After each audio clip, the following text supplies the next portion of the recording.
What's up everybody, welcome to Attribute Gaming, and this is Retro Friday, a series where I take a nostalgia trip to the past and try games at least 20 years old to see whether you should try them too. Today, we are playing a 27-year-old video game called Turok 2 Seeds of Evil, or at least a remastered version of it since that was on Steam. Released in 1998 for the Nintendo 64, Turok 2 is a first-person shooter and prequel for the highly successful Turok Dinosaur Hunter, a game where you play as Turok, a dinosaur hunter, based on an old comic book Turok, who hunted dinosaurs. The game was developed by Iguana Entertainment, now known as Acclaim Studios. Turok is a mantle which is passed down every generation to the eldest male. The idea is that Turok is a time-traveling Native American warrior who fights dinosaurs with machine guns. In this game, Turok is tasked to stop a powerful alien entity called the Primogen from escaping and destroying the universe by preventing his creatures from destroying 5 energy totems which keep him imprisoned on his lightship. Turok is sent to missions where each mission contains the main objective and some additional objectives. In the first mission, Turok is sent to the port of Aria, where evil, genetically engineered dinosaur hybrid dinozoids are wreaking havoc by their attempt to destroy the energy totem and to wipe humankind off the face of the earth. Objective: defend the totem, activate 3 distress beacons, and save 4 children. No more, no less.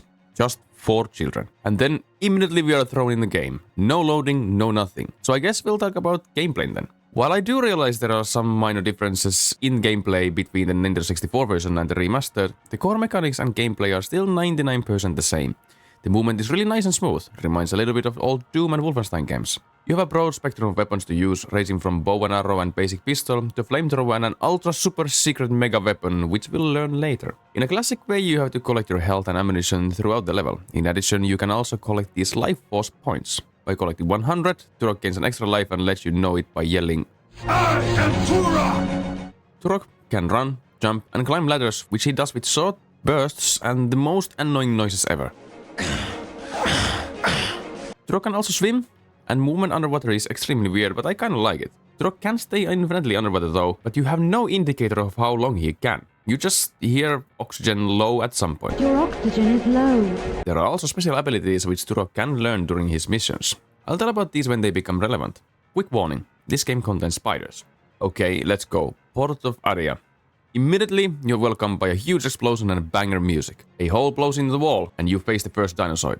Kill it, and enter the hole it came from to activate the first distress beacon. But to do that, you have to get power cell for it. Destroy this barrel to open a new path where you can find the power cell and a way forward. I love this.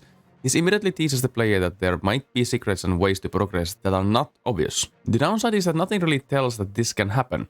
You just have to be curious or by accidentally break it. If I'm not mistaken, the original Turok 2 didn't have this dinosaur here. Was it added so the discovery of blowing this barrel by accident would be easier? And by the way, why was this distress beacon activation switch behind a brick wall so that the only way to access it is to destroy the wall? Get the power cell, activate the beacon, continue your path, get this pistol, jump into the portal and pick up this level 2 key. So, Turok 2 consists of 6 levels, each accessible via these portals in some plane of existence outside ours. Each level contains keys to other levels. You need 3 keys to unlock a level, and all the keys to that specific level can be found from a certain level, but in which level the keys are is a bit interesting. The first level contains the keys to level 2 and level 3. Level 2 has the keys to level 4, level 3 to level 5, level 4 to level 6, and level 5 also to level 6. So the order in which you complete these levels is somewhat up to you, and that is a super nice touch. Continue to find the first child to save, and I failed this jump and die.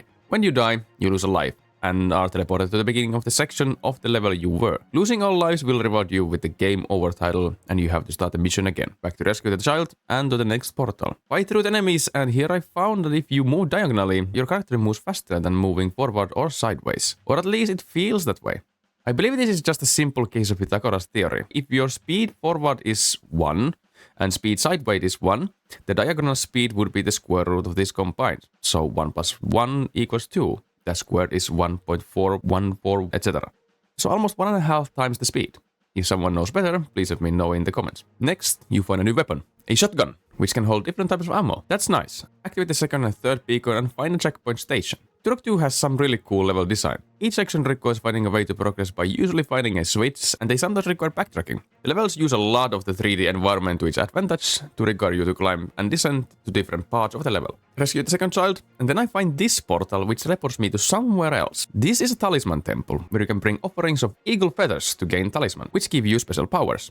These feathers can be found in levels 2 to 6, and with the special powers you require from the temple, you can obtain Primogen keys, which then unlocks the final boss. This is brilliant design, and as it turns out, you need one special power to progress here and get one of these keys. So backtracking to previous levels is a thing, and I love it. Unfortunately, during my 3-hour playthrough, I didn't get to experience this. Rescue the third child and find another portal. These portals take you to combat events taking place in some kind of spaceship.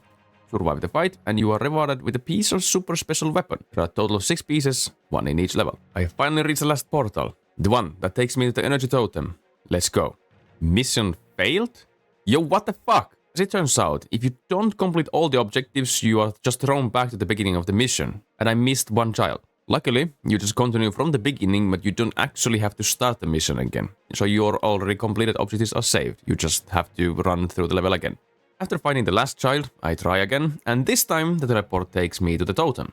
Then begins a defending sequence, where dinosaurs keep coming in an attempt to destroy the totem. Basically, just kill the dinosaurs until the red bar is empty and you win, and the game immediately throws you into space. This is the hub area, where you can choose the missions you want to do. I have keys to get access to level 2 and 3, and logically 2 comes after 1, so here we go. The River of Souls, where the undead have been risen and the dinosaurs are wreaking havoc. Close 2 soul gates, defeat the 3 Sisters of Despair, and defend the energy totem. And then we get to experience maybe the coolest gameplay in the history of video games. We get to ride a Triceratops armed with cannons. What the hell? Cue the badass heavy metal music.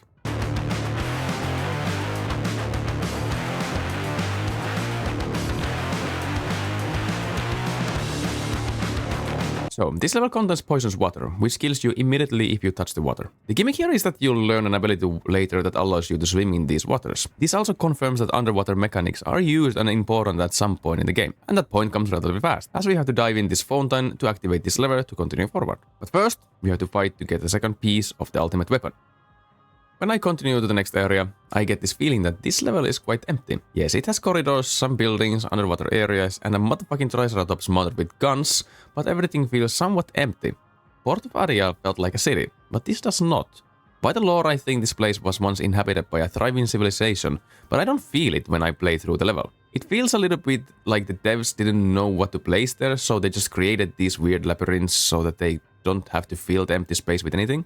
Then I find the first soul gate. You have to destroy the gate by simply shooting it, while an infinite number of undead crawl up from the ground, throwing blood at you in an attempt to defend it. The first Sister of Despair is hidden in a tomb behind a portal, which is located in an underground temple sewage system infested with spiders and dinosaurs. Although this level feels empty, I do appreciate the complexity of it. Killing the sister shouldn't be a problem, but the surrounding undead kinda annoyed me. All the sisters reside in some similar location behind specific portals. Destroy the second sister, and while navigating myself through these maze-like structures, I found this brown eagle feather. This is the first of the sacred offerings for the Talisman Temple to gain my first special ability.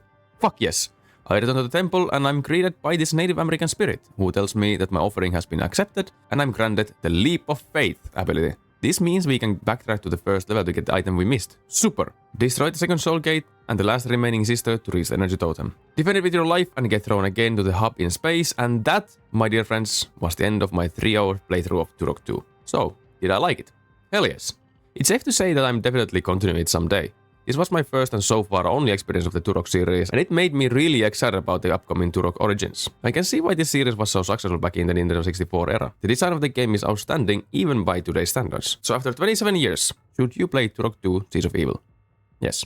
Yes, you should. Thanks for watching. Leave us up and like if you liked the video, so more people can see it too. If you want to experience these older games with me as I play them, then hop onto my Twitch channel, where I stream Retro Friday every other Friday. You can find all the links in the description. Leave a comment on what game you'd like me to experience next, and I'll see you in the next video.